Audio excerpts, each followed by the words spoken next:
about graphic last year. It's very extremely fundamental Sicha about the significance of a birthday. How a birthday is connected innately to the whole concept of what Chassidus accomplished. It's synonymous with the novelty and the achievement, the contribution of Chassidus versus how things were before. Then I'm going to also throw in something that's not in the actual Sicha, but it's from the non-edited, when the Rebbe spoke. Later on, it was edited and became this. The copy you have here is, of course, the edited, but Sicha is based on what the Rebbe spoke about. And when the Rebbe spoke, there's also the non-edited part. And there are a lot of things that weren't put in the edited. So I'd like to share that with you also. So every day of our life is really considered our birthday. Once a year, we're reminded. Everyone has a birthday, just like Pesach is once a year, but every single day we talk about going out of Mitzrayim. The same is true with a birthday, although it's only once a year, one day in a year. The message is every single day of our life. Before we get to that, we say a Kapitel Tillim, chapter 27 in Tillim every single day, twice a day. And the fact that it's done twice a day, one in the morning and one for Mincha, unlike many who do it at the evening. We don't do it in the evening. We say the David Hashem early, chapter 27. It's called Psalm 27 in Tillim. Kapitel Chav Zayin sounds more Jewish. Kapitel Chav Zayin in Tillim is a kapitel that we say twice a day. What's the significance of twice a day? Well, we know about the daily sacrifice. It was done twice a day, offered twice a day. But Tillim has a very strong connection to the month of Elul, because Tillim is, on the one hand, part of Tanakh, but it's also like a tefillah, prayer. So it incorporates Torah and tefillah. It's an in-betweener, a go-betweener. It has both qualities. And in the words, Ani ledodi bedodi li, I am to my beloved, and my beloved is to me. What are the next two words? Anyone know? The next two words, Haroeh bashoshanim. There's a Shoshana here, right? Haroeh bashoshanim, one who pastures amongst the roses. So Chassidus discusses what's the significance of referring to the rose. It says that a rose has 13, I don't know exactly, compartments. 13 little, petals. 13 petals. Yeah, and they correspond to the 13 attributes of mercy, which are evoked and aroused during our tefillah. But it also connects to Torah, because Torah is based on 13 principles. They're the 13 laws of Kal V'chomer, Gzeira Shava. We say every day in the davening, I don't know if you say it, but I do say it, every 4 Hodu, we say the Brisa of Rabbi Yishmael, which has 13 rules what Torah is founded upon, how to derive things, expositions. And the word Shoshana also can sound like Sheshoneh, like Mishnah, learning, Torah learning. So therefore, Elul, in the month of Elul, we say a lot of extra Tillim. Now, I want to just focus on something the very first pasuk we say in David Hashem Oidi. David, this is a kapitel for David. What does he say? Hashem Oidi v'yishi. God is my light and he's my salvation. What is the difference between being a light and being salvation? Let's first get to the second half of the pasuk. So Hashem Oidi v'yishi. Hashem is my light and he comes to my salvation. He rescues me. And therefore, mimi ira, from whom shall I have any fear? Why should I worry? Then again, Hashem's name is repeated. Hashem Ma'oz Chayai. He is the stronghold, the fortress. Ma'oz Chayai, the stronghold. He holds my life together. And therefore, mimi, from whom efchad shall I be frightened? From whom shall I be terrified? Who should scare me? Nobody. I have Hashem on my side. So the questions are, why is it that Hashem's name is mentioned twice? Hashem Ori V'yishi. Hashem Mo'ez Chayai. Just simply say Hashem Ori V'yishi. He's my light, he's my salvation, and he's Mo'ez Chayai. Why is Hashem's name repeated? Question 2. Why is it that in the first half of the pasuk we say, from whom shall I fear? Mimi ira, like yira, fear, worry. And the second half, when we say Hashem is a stronghold in my life, what do we say? Mimi efchad, pachad. What does pachad mean in Hebrew? More than fear, frightened, terrified, a sudden pachad, a sudden scare. Fear can be more like worry. I'm worried about something. I have fear things won't work out so well here. I'm not so sure if I should come to yeshiva, to this school here. I'm worried. How am I going to, make a living or something like that? People have worries. The boys have more worries.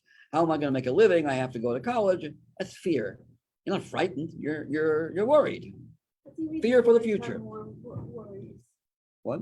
What do you mean the boys have more worries? Okay, so I take that back. Girls have more worries. No, I'm saying everyone has Okay, different worries. that's right. Erase that off this. Erase. Now, yeah, clear the record. So the question is, why is Hashem's name repeated, and why do we go from Yira to Pachad? Got the questions? Answer. Let's start. Yes. So Yira is more like awe, and Pakha is more like that. Yira is more not awe so much, but more like worry, fear of the future. So why are we going from a fear of a distant future to something that's right in front of your face? Pachad. The answer will be understood based on the difference between the first half and the second half of the pasuk. Here's a person who hasn't yet failed. You're worried about failure, that you might go off the deep end and deviate from the pathway of Yiddishkeit. You say, there's two reasons why people sin. I'm in the dark. I don't see what's wrong. I think what I'm doing is okay. You're not aware of the fact that it's wrong. You're not in the light, you're in the dark. So you say, Hashem Ori, Hashem gives me light and understanding of what's right and what's wrong. So I won't fail because of darkness. But you know what? You can still fail. I know it's right, I know it's wrong, but it's just too difficult. Come on. I can't. It's hard. It's too hard, emotionally very hard to be really 100%. Nobody's 100%, right? Come on, I can't. I know it's wrong, but not everybody's perfect. So you tell yourself, it's too much. My desire for doing this is just too deep. I can't do that. That's where you need salvation. Not light, you're in the light. But you need help. That your Yetzer Hara shouldn't take the best of you, and you should be able to pass all these tests. So we say there are two components of why I wouldn't sin, because Hashem sheds light, and he also comes to the rescue. That's all true if you haven't sinned yet. What happens if you've already deviated, you went off the pathway, and you're no longer keeping Torah mitzvahs, at least the way you should be? Well, for that, you need another Hashem. What's Hashem represent? Hashem's name? Compassion. But when you have in the 13 attributes of mercy, Hashem's name repeated.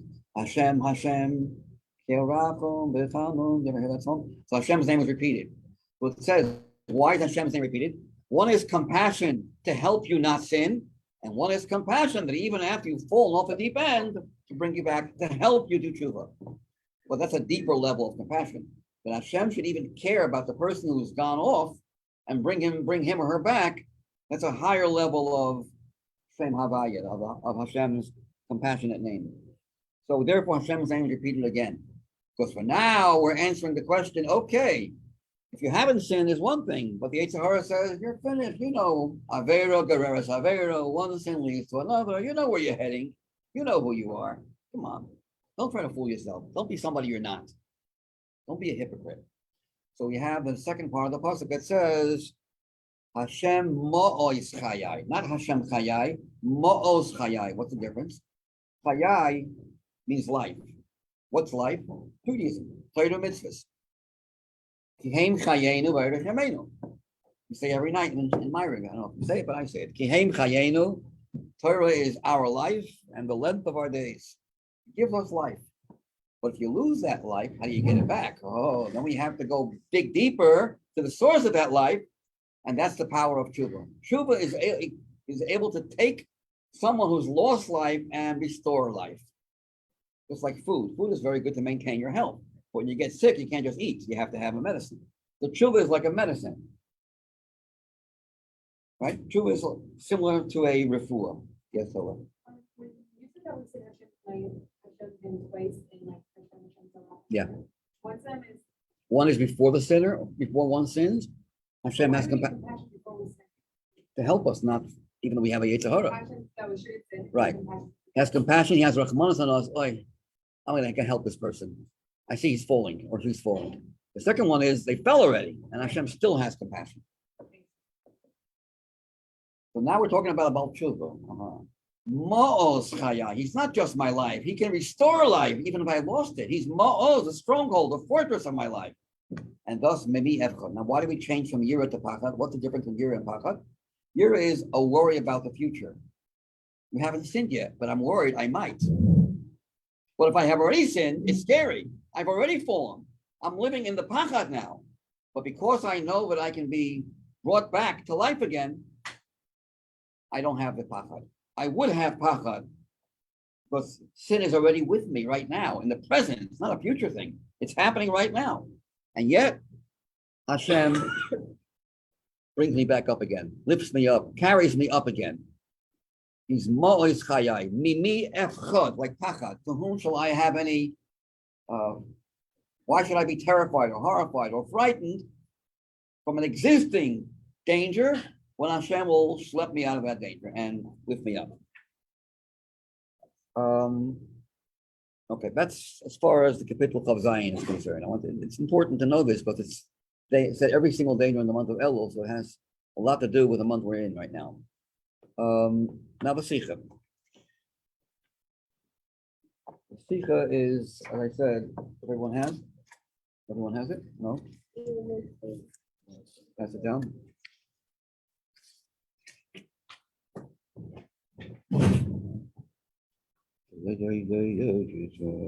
Anyone doesn't have it? It's over here. Okay, so Chai Elul is the Amuletus, the birthday. This Wednesday, tomorrow is a birthday. By the way, just forgot to mention, today is also a special day in the Chabad calendar. Anyone know what happened with Chai Elul? Tesvav Elul is when the first Lubavitch Yeshiva was founded. It's a whole month, just like every single day. A lot of days, not all, but like. Yud Aleph Elul was the Rebbe Rashab's Chasana. Yud Gimel Elul was the previous Rebbe's Chasana. Tesvav Elul was when they first, on the middle of the Chasana, the Sheva Brachos, the Lubavitch Yeshiva was founded, which all includes all of Chabad institutions. First day. It wasn't, they didn't start learning until Chai Elul, but it was founded on Tesvav Elul. Yud Zayin Elul is the wedding of the Alter Rebbe's parents. Chai Elul, who knows all the things that happen in Chai Elul? The About birthday five. of the Baal Shem Tov, the Shem Tov birthday Alter of the Rebbe. Alter Rebbe. And what else? The day he got the bracha. I mean, his parents got the bracha to conceive the No. Wasn't that also on Chai Elul? The year before? Chai Elul is also the day when the Baal Shem Tov started learning with Achia Hashiloni. Right. Yes. Yeah, Baal on Shem his Tov, Alter- birthday, on his 26th birthday, was it?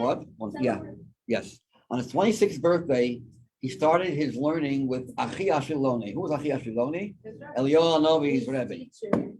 Pretty interesting. There's a whole story. It's unbelievable what happened. I'm going to it's a breaking for itself. 10 years later, exactly on Chai Elul, he was told, enough is enough. Now it's time to reveal yourself. There's a whole story of the Baal Shem Tov's neshama, who he was before. I'll leave that for another time because I want to learn Sicha. And there's also one other thing that happened in Chai Elul. People don't know too much. Not about Chabad so much, but a very special person, a very great person was born on Chai Elul, or I'm sorry, passed away on Chai Elul. Who? The Maharal Miprag. The Maharal's day of passing was Chai Elul too. Whoa. Okay. Yes. Can you just go through this one more time? Yud Aleph is. Yud Aleph is the Rebbe Rashav's Chasana. Yud Gimel Elul, which we talked about in the other Sicha, is the previous Rebbe's Chasana. Tesvav Elul is the founding of the first Chabad Yeshiva by the previous Rebbe's father during the Chasana of the previous Rebbe, the Chasana, the aftermath being the Sheva Brachos. And then we have Yud Zayin Elul, which is today, the wedding anniversary of the Alter Rebbe's parents, which led the Alter Rebbe's neshama to come into the world. And of course, Chai Elul. There's also something happened with Tes Elul, which I don't remember. Chaf Aleph Elul is when I think they made the Chanukah Sabayis of 770 on Chaf Aleph Elul. Okay. So Elul has a lot of special days, a lot of wedding days. It's understandable why it's wedding. And he beloved. Huh? and Kislev are like Elul, 5 yeah. months. These are the 2 months or other as well, where even in the second half of the month, which we try, now not anymore now, because we try to avoid getting married the second half of the month. If we can do it the first half, because the first half is more auspicious. Not true about Elul and about Kislev. I think other as well. Okay, so Chai Elul is the birthday of the 2 great luminaries, they're called. Luminaries, not just lights, but luminaries. Chai Elul hu yom ha'oledet shel shnei ha'orot hagdolim. Yom Sheni, on the Monday, Baal Shem Tov was born on a Monday. Chai Elul, which year? Tov Nun Ches. How do you rearrange those letters? What does it spell? Nachas. Nachas. Nachas was brought to the world. Because prior to the Baal Shem Tov, we had all the terrible tzoros, the Chelmanitsky, Tach V'Tat. Then we also had the Shabtai Tzvi era, and people were losing it completely. The Jews were at a stage of almost unconsciousness, faint. And the way to arouse, to wake up a person who's fainted, hitalfut. How do you wake a person up? Startled them. Mention the name. So the name of the Jewish people is Yisrael. So we have a neshama of the Baal Shem Tov whose name was Yisrael, and this neshama awoke, brought a new chayas into Judaism, and gave us hope and feelings for things will turn out to be well. When he began to deal with it much later on in his life, but that's his birthday. His birthday was the year of Nachas. On a Wednesday, and it's interesting, Wednesday is the day Hashem created the sun and the moon, who are called luminaries. So on Wednesday, Chai Elul, many years later, in the year Tov Kuf Hey, what does that spell? No, Tov Kuf Hey, if you rearrange it, Kahas Sfarim, you know the Kahas books? What's Kahas? What does it mean, Kahas? Why do we call the Lubavitcher Sfarim Kahas? Because the Alter Rebbe was born on Tov Kuf Hey. But what's special about the word Kahas? Kahas is one of the sons of Levi, Right. Gershon, Kahas, and Merari. But what's unique about Kahas? Because the word Kahas is used concerning Mashiach. V'lo, and to him, Yikhas Amim, all nations will gather in Chumash. Yaakov's bracha to his children. V'lo, and to him, to Mashiach, who comes from Yehuda. Yikhas, Kahas, Yikhas, Yud Kuf Hey Saf. Yikhas Amim, nations will flock together to watch Mashiach run the show. It'll be the news of the hour. It'll be on all stations, everywhere.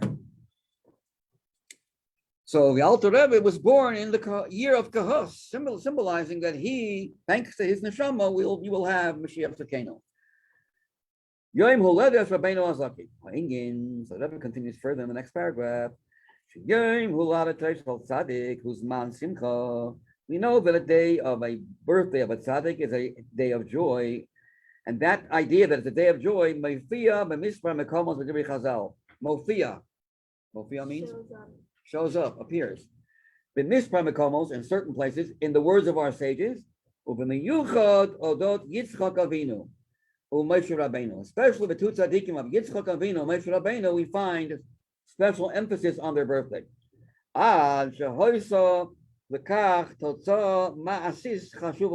So important is their birthday that a very important chashuva, totza'ah, result, consequence, actual ma'asit, an actual great result happened because of their birthday. What is it? As stated in the Medrash, that the cause, lahakomas hamishkan, why was the Mishkan, which was finished long before Rosh Chodesh Nisan, it was finished in Cheshvan, I think that says, or Tishrei or Cheshvan, I don't remember, one of those months. I think it's Cheshvan. It was finished in Cheshvan. I could be wrong, but it was finished before Nisan. And Hashem waited to Rosh Chodesh Nisan to celebrate the building of the Mishkan, its final, state of building. 7 days preparing, and finally it was erected on the day of Rosh Chodesh Nisan. Why did Hashem delay such an important simcha? The answer is because there's another simcha. Who was born on Rosh Chodesh Nisan? Yitzchak Avinu, the first Jew that was circumcised 8 days. The first Jew who had a father as a Jew. And that's Avraham Avinu. So Yitzchak was born on Rosh Chodesh Nisan. So Hashem said, let's put both simchas together. The simcha of the birthday of Yitzchak and the simcha of the building of the Mishkan. So we see, so important is the birthday of a tzaddik like Yitzchak, but Hashem delayed something so vital, so important as the building of the Mishkan to that day of Rosh Chodesh Nisan, even though it was ready long before. Why was it delayed? Yosef, more than it should have been apparently. Below Miyad, it was not celebrated, inaugurated. Kasher Hushlam, when it was completed. The answer is Mipnei. Hashem wanted to combine the two joys, the two celebrations together. Now that would be a problem. This is off the subject, really. Not a very. The Rebbe has a footnote over here, footnote 5, where he says, "Wait a second, don't we have a rule? I don't know if anyone of you heard this rule. That you're not supposed to. Ein ma'arvim simcha b'simcha. You don't mix two simchas because you can't concentrate on each one. One distracts from the other, which is why you don't get married on Chol HaMoed. There's no chas in Chol HaMoed. You don't get married on Purim. Hanukkah, yeah, but Purim is a simcha. They have simcha, unlike Hanukkah. You're not allowed to get married on Purim. Ein ma'arvim, the simcha of your wedding with the simcha of Purim, because if the wedding simcha will take away from Purim, and Purim will swallow out the wedding simcha. You have to focus on each one separately. So how does that coincide with this medrash that says, you know why Hashem delayed the building of the Mishkan, the inauguration party of the building of the Mishkan all the way to Rosh Chodesh Nisan, because he wanted to mix the joy of Yitzchak's birthday with the joy of the building of the Mishkan. So the Mefarshim commentaries asked that question, and one of the answers is because when is it forbidden to mix two simchas when they're very different kind of simchas, like Yontif and wedding, two separate simchas. But the birthday of Yitzchak Avinu and the birth, you could call that, of the building of a Mishkan, every Jew is a Mishkan. Every Jew has a Mishkan within inside of him. So when you want to connect two simchas that are interrelated, one strengthens the other, not weakens the other.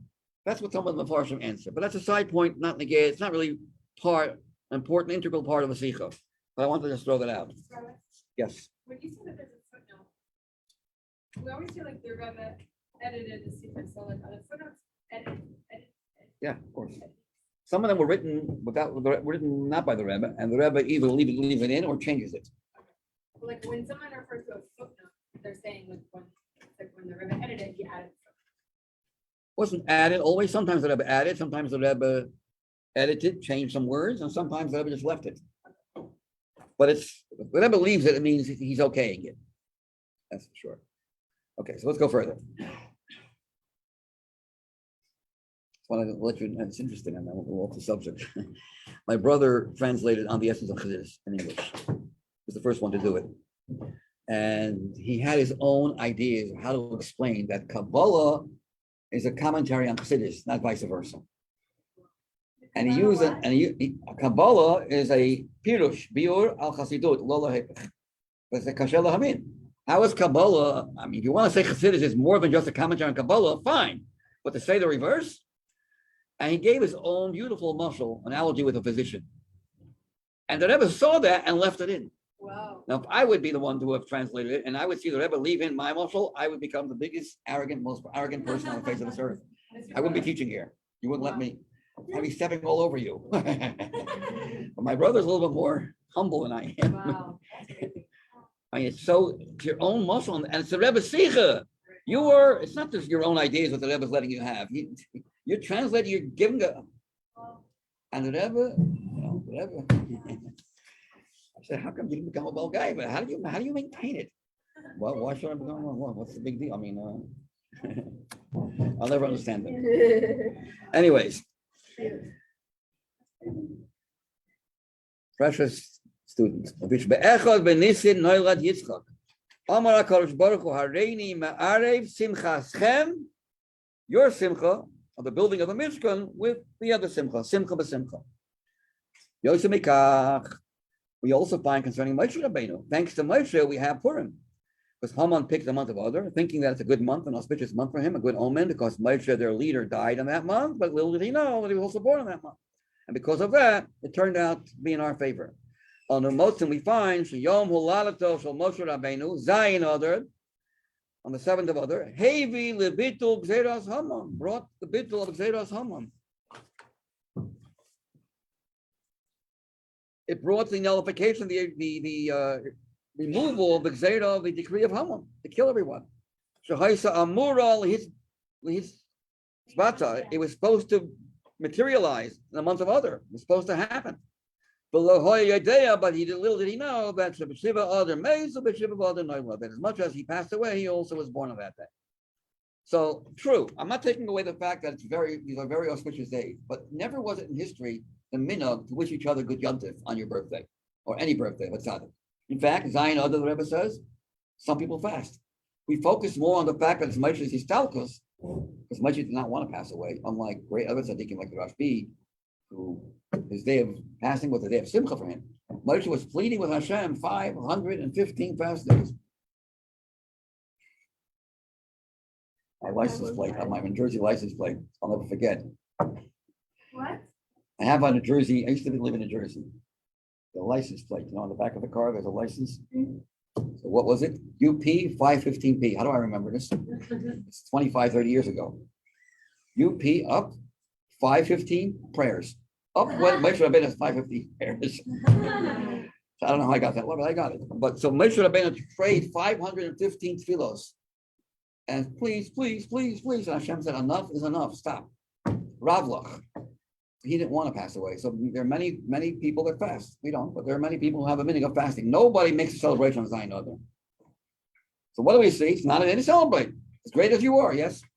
If they roam though every year on Zion Adar, there's dancing. By whom? If they roam. But who dances? Breslov? Well, they're always dancing. That's what I'm saying. I think it's separated. Okay. We're all charedim. Charedim means The from. non-Muslim. We're also, but the charedim refer to every single Jew. Internally, every Jew is charedim. B'nai Brak, the non-Pawad B'nai Brak. Okay. It's the best But that's not minhag. It's not a widespread minhag of all over everywhere. Yeah, it's not. They say some of the Rebbeim, the Chabad Rebbeim, did not say Tachna on that day. But that's for them. It was not higher, not to be emulated by others. Lamrod Zot, in spite of that, Ein on a roim, we don't see in halacha or in minhagim sheyom huledes nasa liyom liyomtav liyom simcha begolui v'pirsum u'b'oifen ma'asi l'klal Yisrael l'gabi Zion Adar, but concerning Zion Adar harei l'fi hashulchan aruch zeh yom tanit meishav yom zeh meis Moshe Rabbeinu. Some people even fast on this day.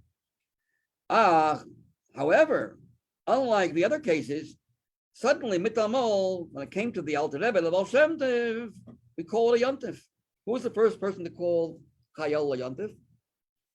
The Rebbe Rashab in Tuf Reish Nun Gimel. So that would be 1893.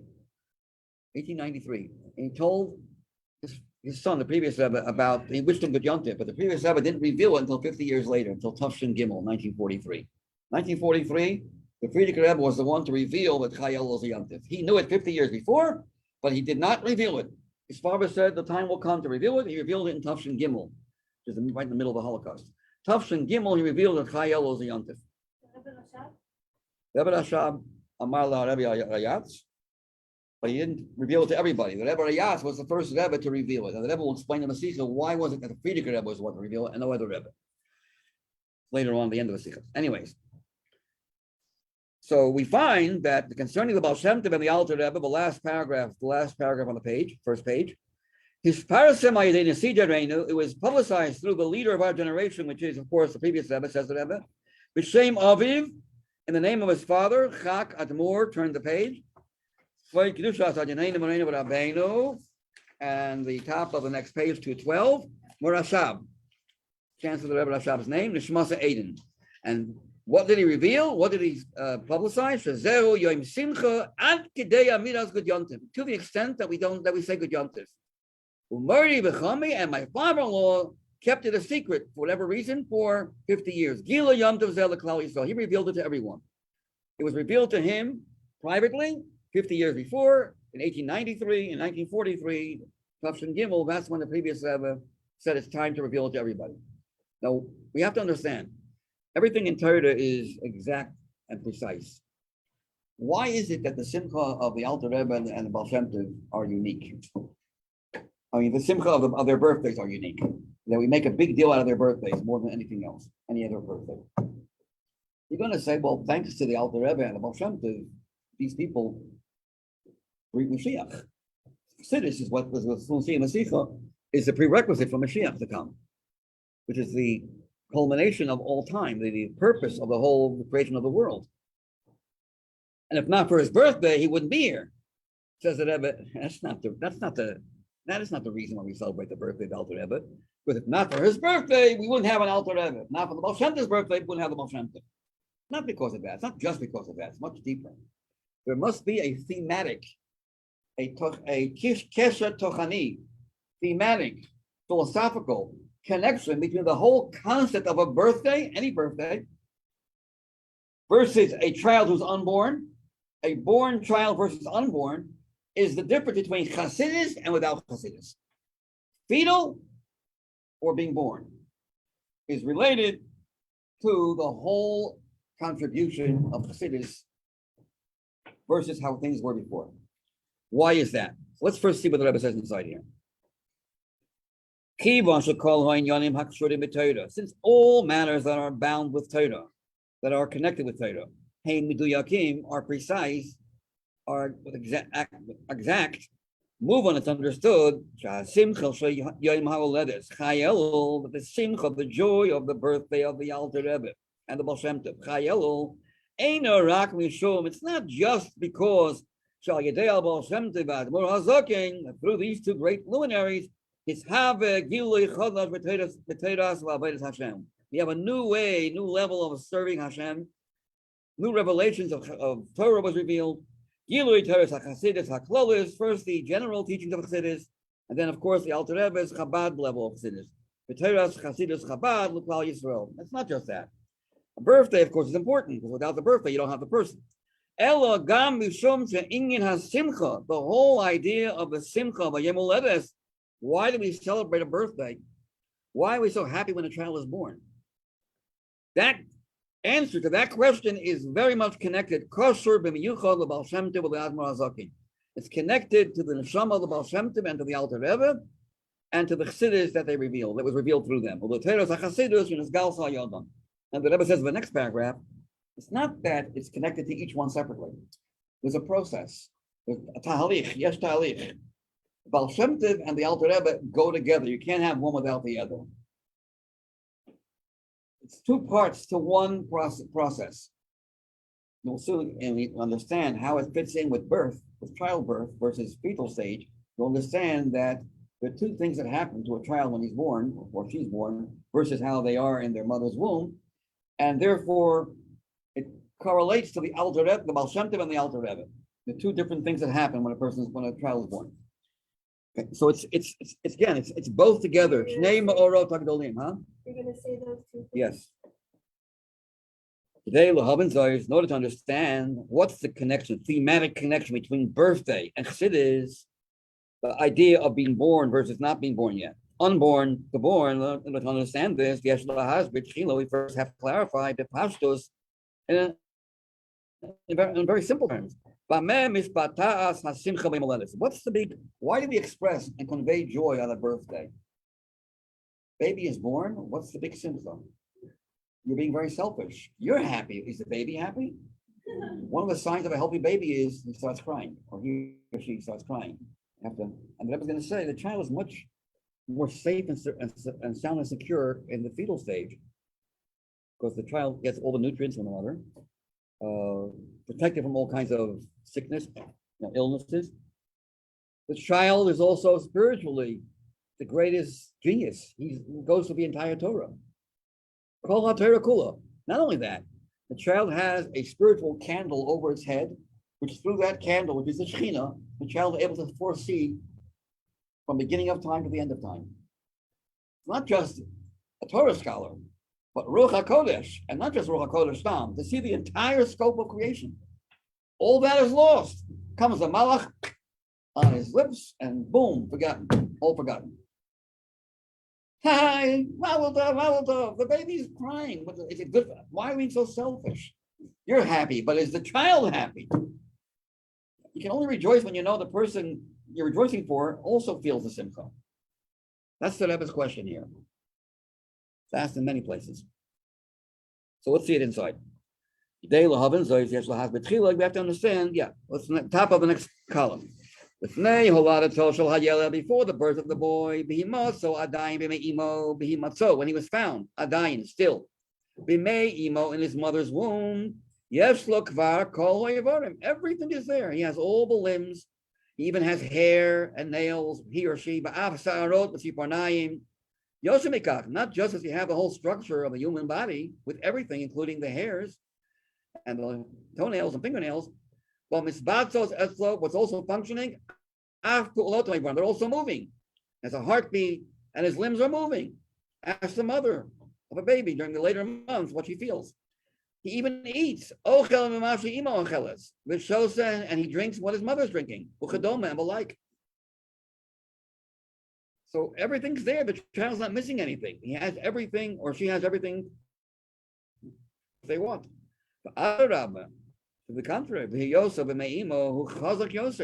kid is in much better shape. In aspects more than after his child is born. Why is that? In his mother's womb, he's protected. Nicole Nezik from all kinds of injury and damage. And the like. Automatically, through his mother. Whilst but when he's born, then you have to worry. Yes, you have to worry about his health or her health. The guard there, you're always worried right after birth. Is he breathing? Is he breathing? Then you have to shake the child. Oh, child's crying. Then there's sometimes there's issues that happen later. The child, as the child grows older, sometimes, colicky. Little newborns are colicky. They gas and they don't let you sleep at night. The kid is crying the whole time. And there are issues. It starts from the very beginning of their birth. So the Gashmis isn't so good. But after the kid's born, Koroch, it's involved. It involves Mizono. His food comes with hearts. Sometimes he doesn't want to nurse from his mother, starts crying. You have to have a special formula. It doesn't go easy sometimes. There's a lot of pain and agony to raise this child. That's for Gashmias. The Alachas Kama the Kama, you talk about Ruchnias, forget about it. Ate by a Jew. Hatinag b'me'imai, a child in his mother's womb. Ner dolok al roishay, b'tzayfu, mabet b'tzayfu el matzayfu. It says that there's a spiritual candle that refers to the Shechina. And with that, he's able to glance, sofa, to view, umabet, and to glance at the whole world all of time. He's sofa olam, bat sofa olam, yat sofa, which also can include more the other world, the supreme world, not just this world. Mulam denoisik kol haTorah kula. He's taught the entire Torah, not just most of the Torah, but kol haTorah kula, all of it. Huh? Of course. Oh, it's not kula. Chassidut, all the Maimorim of all the Rebbeim, everything. Kol haTorah kula, not missing one. Even what wasn't revealed yet? Huh? Even if it wasn't revealed? Seems like Nisofo, not Sofo, everything. So if there's a woman and she's pregnant with a baby, obviously, and the baby's like learning all this Torah, then is she I don't know. That's why it's important for the mother of the baby not to hang around in places where she shouldn't be hanging around, while she's pregnant. The mother once asked the Rebbe, when does chinuch begin? You know what the Rebbe answered? 9 months before the child was born. Chinuch not only has an effect on a little child when you bring the child to shul, doesn't understand the word, obviously, a newborn to shul, he hears, the neshama hears, and it has an impact on the person. But not only after the child's born, even before as well. Story of the Shul ben Hananya. His mother always, while she was pregnant, always brought him to shul. And he became a great scholar, a great sage, and holy man because of that.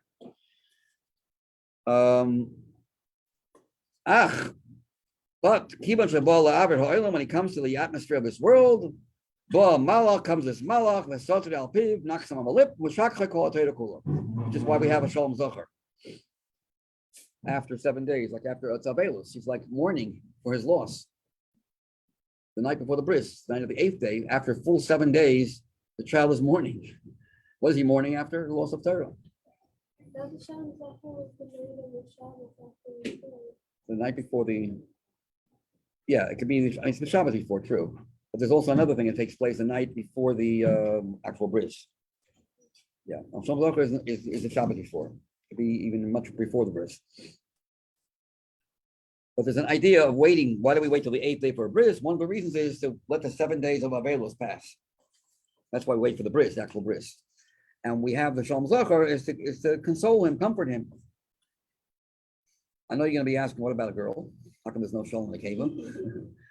She also learns probably learns the whole Torah as well. I guess they don't forget. I'm not sure what the answer is. Maybe girls don't forget. I don't know. Huh? You forgot that you didn't forget. You just forgot that you didn't forget. Okay. Only a little bit later, when the child begins to talk, which could be 2 years later, then finally he starts learning the first pasuk of all the Torah that he did before. Starts the first pasuk of all his education he had before he was born. A little further, a little later on in life, when he's 5 years old, he becomes a baki in Mikra and Chumash. When he's 10, he went through Mishnah, and so on and so forth. For him to reach a shleimus of Torah learning takes 40 years for that. And very few people, Barak miut katan, ever end up learning the entire Torah. Even the books that we have that are limited, very few people have learned the entire Torah. Barak miut katan magia l'darga shalom kol Torah kula. That's the case. It's a very strong movement towards downward. In the matzah and the status of the child, it's a down mode of the child's state versus how he was before. If that being the case, what is then the joy of a birthday? The answer is, move on. Halachically, there's a rule in halacha that if you abort a child, a Jew aborts a child, it's a terrible crime. But the person who does that, as evil as that might be, we don't put that person to death. And also, number two, to save the mother's life, if the baby is endangering the life of the mother, we take the life of the baby to save the mother. That does not happen if the baby sticks his head out. Then you can't take the life of the baby to save the mother. One life can't be sacrificed for another life. You got to try to save both. But while the baby is unborn, that's where abortion is not only allowed, it's a chiyuv, an obligation to save the mother's life. Why? What's the reason? So Rashi says in Sanhedrin, very strange words. Lav nefeshu. This is not, the child is not alive. What? Of course the child's alive. What does Rashi mean by that? Lav nefeshu. So we're going to explain in a second. So Rashi in the Sechta Sanhedrin. Lav, until he's born or until she's born, a baby inside. Lav nefeshu. This is not a living child. That's what it seems like. This is not a soul. What does that mean? Okay, so now, what is the difference, second? The answer is inside the mother's womb, the child is living, but in a way, the child is not alive because you're living off someone else. The mother is what gives life to the child. The child does not have an independent soul, even animal soul, that's giving life. It's coming from the mother. She eats what the mother is eating or drinking. There is no independent life there yet. There's a body, but the body is living off something else. If you are living off something else, your soul and your body are not intertwined as one. That's not called a living soul. You might be living, but you're not alive. Alive means that the body has been transformed into a live entity. That has not yet happened while the baby is unborn. You're not independently living. You're living off someone else.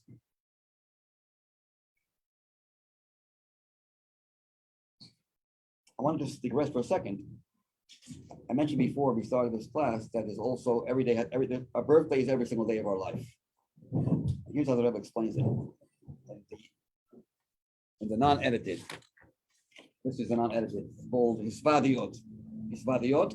Tavshim Membeis. The Sicha, if you look at the end of the Sicha, it says it's taken from Tavshim Membeis, 1982. But it's a lot different. In the Sicha over here, when the Rebbe said it before it was edited, he mentioned that every day is our birthday. What does that mean? Where is the mother? Where's your mother? The answer is yesterday's accomplishments. Every day we are, especially with the Baal Shem Tov's teaching, we are created new, brand new off the press. Every second we are recreated. So you accomplish, let's say you are a tremendous writer and you're a well-known, famous size writer. You're also a scholar and the whole world knows about you and you have written books. You can make a whole library of your own books. You sit back and you go, rest on your laurels. Take off a little vacation, rest. Look at what I accomplished. So now you're living on yesterday's accomplishments. Yesterday's accomplishments is similar. Your past is similar to your mother. It's you, but you already did it. It happened. Relative to today, you didn't work for it. You worked for it yesterday. Yesterday is yesterday. Today is a new day. So every day you got to consider yourself to be born, not unborn. I'm not living off someone else's life, meaning my own past. I'm living off my present. Every day I'm living off what I accomplished today. This is vintage Lubavitcher Rebbe. By the Rebbe, there was no such thing as taking a rest. The word vacation, what's that? No such thing as keep on going, keep on working. Rebbe, I've just donated $1 million to your Chabad houses. Do you think I'm satisfied with $1 million? No. Guys, expecting a wow, thank you so much, and million brachas. The Rebbe says, you think I'm satisfied with that? It's a good beginning. I'm not satisfied with that. And he says, I know. Because if you'd be satisfied, I'd be worried. But the Rebbe says, well, if that's the case, you have nothing to worry about. I'm not satisfied. The Rebbe always said, not, continue to do what you've just done, add. You've done just the beginning. It's not enough. Not just keep on doing what you've done. It's really good. Continue and add. Rebbe. No other Rebbe focus so much on every day a new life. Every day is brand new. Forget about yesterday. Don't forget about it. Yesterday is important. It's not going away. But you can't just sit back and rest on your laurels and enjoy yesterday's accomplishments. Which many Rosh Hashivas, they'll give lectures. They go through many years of teaching. My father used to tell me, he used to give a shiur, in Gemara for the boys, and he's been there for 8 years, 10 years, 20 years. So he said, train new students. I can give the same lecture. I have it in my, take out the bin, just go over it. It's so much easier. Well, he never did that. He knows that Rebbe wanted something new, so he always worked. Maybe on the same subject, but not just say over the same milk. Always tried to work on improving on what he said last time, or maybe saying something totally different. Anyways, that was from the unedited part of the Sicha. So every day is our birthday. Every day we have to feel that yesterday is our fetal stage. Today is our brand new. And today becomes the fetal stage, and tomorrow becomes the birth. Yes. Don't you have like a first-hand story? What? Don't you remember when you were telling us last year, like when you were in Miami, because of the young boy, Hanukkah. Yeah. Not enough. Remember that story? Yes. You mean the mezuzahs? Oh yeah, mezuzahs. Sorry, yeah. Yeah, okay. So really just reminded us of something. Okay, reminded us of something. The story was when I was a shliach in Miami. Don't get bored. Okay. I'm listening. You still here? I remember the story. We have to always have a little comedy, otherwise people go fall asleep and walk out. We have a little pause for comedy. You don't I mind. like fun. What's playing with you? What's your experience? Story goes that we were in Miami. We were very proud of ourselves, and we put on 40 mezuzahs during the Mitzvah Mezuzah year, 1974, and got back a very sharp answer. 40 mezuzah in a town that has 40,000 Jews? Are you kidding me? That's good tidings, with 3 exclamation marks and 3 question marks. We decided, we got a non-religious guy who just loved this idea of finding all his friends and neighbors and acquaintances, putting mezuzah on every single door of their house. This is like his hobby. He loved it. It wasn't from himself, but he loved mitzvah mezuzah. And thanks to him, we got over just 1 week 4,000 mezuzahs from 40. We wrote into the Rebbe. We put on 4,000 mezuzahs. The Rebbe says, thank you for good news. Don't suffice with 4,000. Make sure to get the rest of the 36,000. Did you? We worked hard. We worked hard. By the way, this person came to a Fabrengen the first time ever. He never wrote to the Rebbe, never saw the Rebbe before. The Rebbe never saw him. He was at the Fabrengen. Thanks to him, we were Matzliach.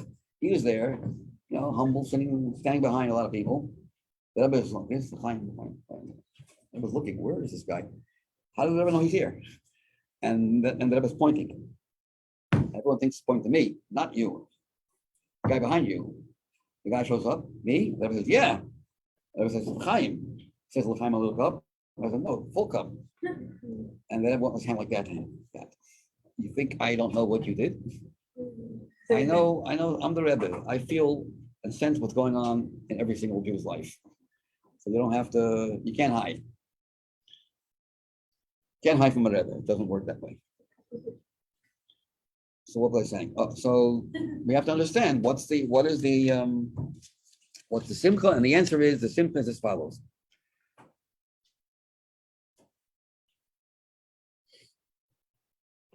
Yeah, your brother brings Gemara in Masechta Chulin and Sanhedrin. Let's see the third paragraph. On page 213. Move on. In halacha, there's a difference between an uber. Uber means a fetus, to a yelud, a yelud, a born child. As long as the child has not emerged into the atmosphere of this world, he's not a nefesh, or she's not a nefesh. You're allowed to kill the child, abort the child to save the mother. A mother who's having a hard time, a makasha lele who's having a hard time to give birth, and she's in danger of losing her own life. You're not allowed to touch this child, to kill him, because if you do that, once the child sticks his head out, the child is now equal in terms with his mother. The Habalek Yolud is like a child who's been born already, even though the child's head is went back in. You can't push away one life for another. Kolomar, in other words, what we're saying here is Omnam, it is taka true. Omnam like Amen. Omnam, yes, indeed. L'ubor, to a child who's in a fetal state, yes, nam koramach vayivorim, we have all 248 limbs. Who no, he's moving, uchadoma, and belike, however, lav nefeshu. What does that mean? Why do we say he's not a nefesh? Kiamahuz shel nefesh chaya, the essence of a living soul is. There's word missing here. Kiamahuz shel nefesh chaya, the word lo is missing. Lo, not that there's, when you have a life, when you're alive, it doesn't mean that in your body there's a life, like there's an engine in a car.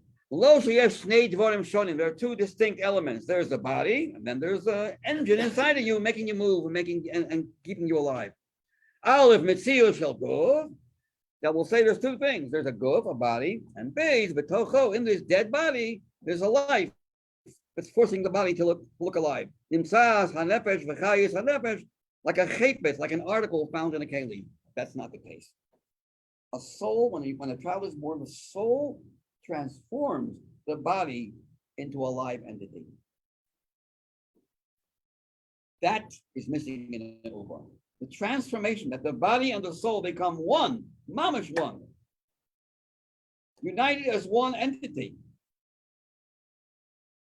is not the case till the child is born.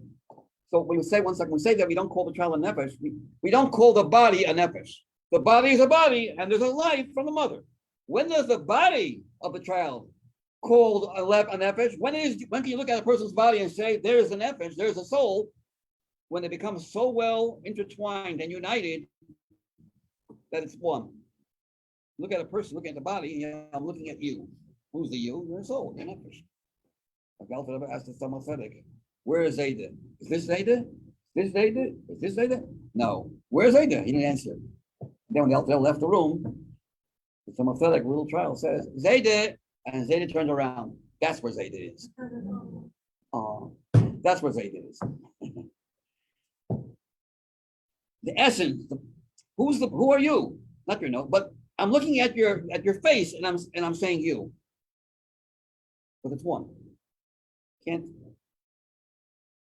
It's interesting that we find the word Adam Although Adam sometimes can be referred to a fetal child in a fetal state, but not always. Adam is Aleph, Dam. Dam refers to the blood, which is where that's the most important part of the body, the blood. That's the body. And the Aleph is the neshama. It comes from Hashem Echad.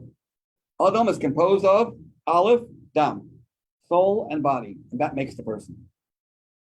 That is why when you refer to a person, it's not the body or the soul. As we often say, Bisar ha'adam, the flesh of man, the soul of man. Well, if you say flesh of man, what does that mean? The flesh is not the man. Flesh of man. Soul of man. The man is not the soul. Make up your mind. What is it then? Combination. A soul for itself is not the person, and a body for itself is not a person. When you have the perfect synthesis of the two, where one transforms the other, you no longer can separate the two, that's when we call that person an Adam, man or woman, a human being. But then the Rebbe says, but because a fetus, the word Adam, the Aleph, Dal, and Mem are not mamish. It's true, it's one word, but it's separated. The Aleph is a separate letter and Dal and Mem is a separate letter. So it's not a perfect synthesis. When you say that before you're born, you're not a nefesh, that means when you are born, your body is a soul. Your body is part of your soul. It's incredible transformation because our body is so dead without the soul. If you're alive, life is contagious. Life, by definition, creates others to be alive. If you can't make someone else alive, you're not alive. If you get your life from somewhere, then you're not able to share it with someone else. To be able to give life, you have to be essentially alive, not taking, your life can be derived from elsewhere. Okay, anyway, that's said later on in the Sicha. So now the idea is like this. What are we saying over here? That the birthday represents, oh, I'm sorry, what's your question? So before baby is born, they have the Bahamas, and on their birthday, they get the Untitled. It says the Yetzer Hara is not there because the Yetzer Hara would be alive and well while the baby's in its fetal state. It would cause the mother a lot of damage. Okay. So it's not there yet, no. The natural cases also is there, and yeah, but it's not developed yet either. So they're both there, but they're like dormant. Yeah. And when the baby is born, there are different stages of how the natural kiss. But we're not even talking about the natural kiss so much here. This is even referring to the natural Bahamas. Although by a Jew, what gives the person life is the natural kiss through the natural Bahamas, Right. like an axe. Right. There's the chopper and the axe.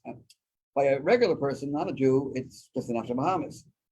But by a Jew, it's the nefesh kiss going through the nefesh Bahamas and through the blood. There's a lot of intermediaries there.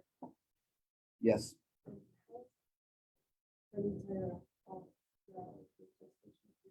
Oh, what? Sorry. Like, how is the baby or entire? It's just the body. Oh no, there's a neshama there, but the soul is not one with the body. I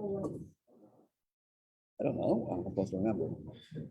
It's the neshama is there, but it's not one with its body. So it does have experiences, but it's not united with the actual physical body that's in the mother's womb. The what? Is the baby's like neshama also there? Yeah, the neshama is there, but it's there, but it's not unified with the body. But the baby's enjoying his experience. It's better than Gan Eden. Because in Gan Eden, your learning experience is limited based on how much you learn down here. You get the best part of it, but still, it's limited. Not everyone has the same compartment, but this baby has everything, which is why babies can't talk when they're first born.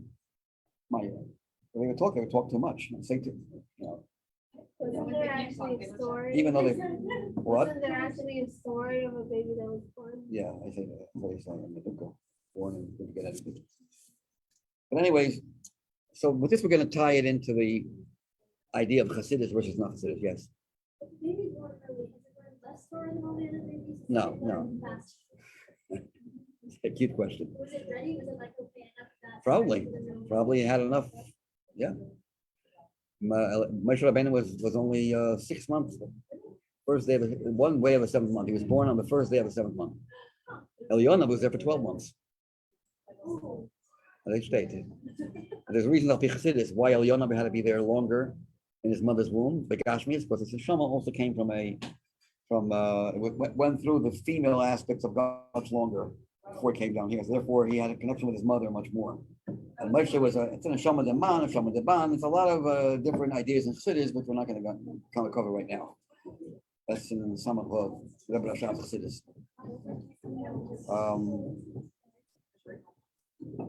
Shama de Man, Shama de Ban. A Ban, Yonovi, a so-called female soul.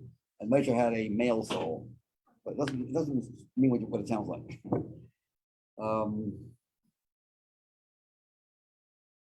Say the Alter Rebbe's daughter, Barleya, I think it was Barleya. No, the other one, not Barleya. Freidel had an neshama of a zocher, meaning it don't mean she behaved like her. It means she had an neshama of male type soul. You said that if she would have been a boy, he would have been the Yeah, so let's go weiter. It's late. The Quid is like this. So we're going to continue to see tomorrow probably. The Quid is like this.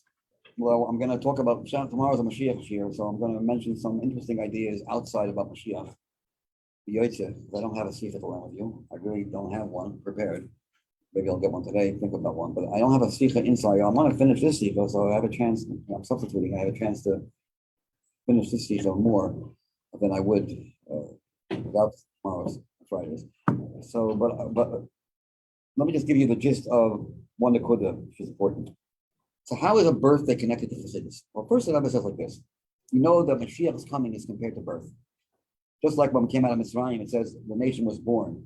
Because we were a nation inside a nation. That's Mitzrayim, the first Geula. But the final Geula is the ultimate Leda of independence from anything outside of Yiddishkeit. Being that Chassidus is what brings Mashiach, it must be that Chassidus has the quality of a Leda within it. But that's only, thank you, but why?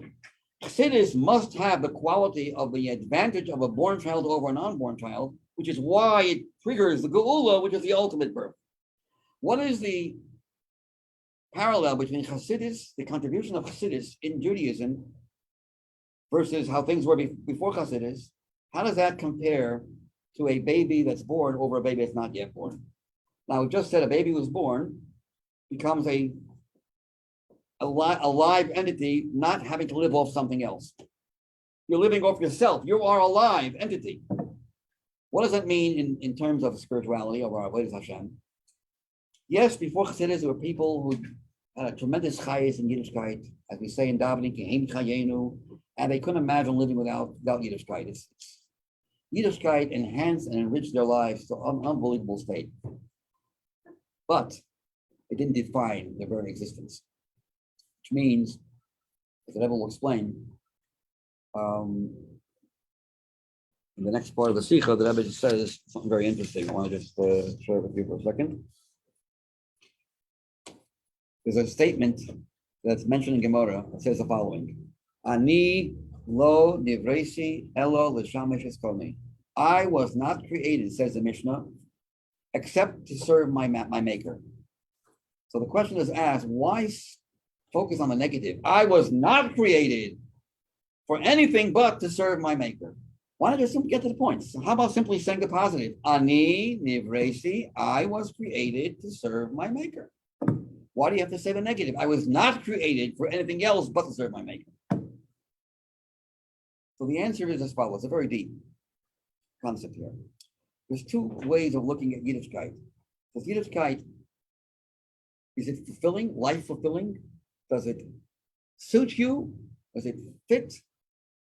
Do you live with it? Yes, before Chassidus, sure. But yeah, of course, it enriches, enhances my life. But it doesn't define what life means. Life, I can imagine life without Torah, without Yiddishkeit. It would be meaningless, maybe, pointless, purposeless, boring, or a lot of other things, but it doesn't define life, it enriches life. Somewhat similar to writing on a piece of paper. Yes, when you write on a piece of paper, the paper and the writing become like one, but not mamash one. You could erase it. You could imagine the paper without the writing. Unlike when you carve letters on a stone, The actual letters are part of the stone. So what I mean is like, I'm giving you an example of what this might mean. Here's someone moving into a town. I gave this muscle last year, I think. First, you're moving into town. What's the first thing you ask? Where are you from? What a normal person asks? I mean, what kind of housing is it? Is housing expensive? I have a family of 10 kids. I need to know if I can, how big are the houses here? Oh, when you're moving. And then you're the one with- after I find out, when someone is moving, I'm not moving. When someone is moving, I'm staying here, I think. No, we thought they were asking the new person that came. Oh, no. I am a new person. I'm moving into a neighborhood. I want to find out more about this neighborhood. I want to find out more about. So the first thing you usually ask is housing expensive here? How big are the houses? Do I have 10 kids? And I can't fit them into 2 bedrooms. And then when you got that solved, no, they're much bigger. It's 4 bedrooms. Okay. What about education here? What about a mikveh? Is there a mikveh down here? Why did you ask that question about the house before you asked about the mikveh? A chassid, his first knee-jerk reaction is, where's the chinuch of my kids? Where are you living? Find out. Let me first find out about my life. Then I'll find out about the secondary things. It's topsy-turvy. Everything is taken over.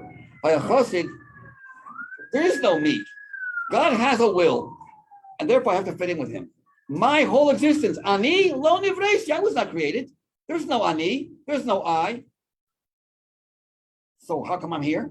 Because God has a purpose. He wants Torah and he wants mitzvahs. You have to have a body, you have to have a human being. Therefore, I kick in. All right, we'll continue this here tomorrow.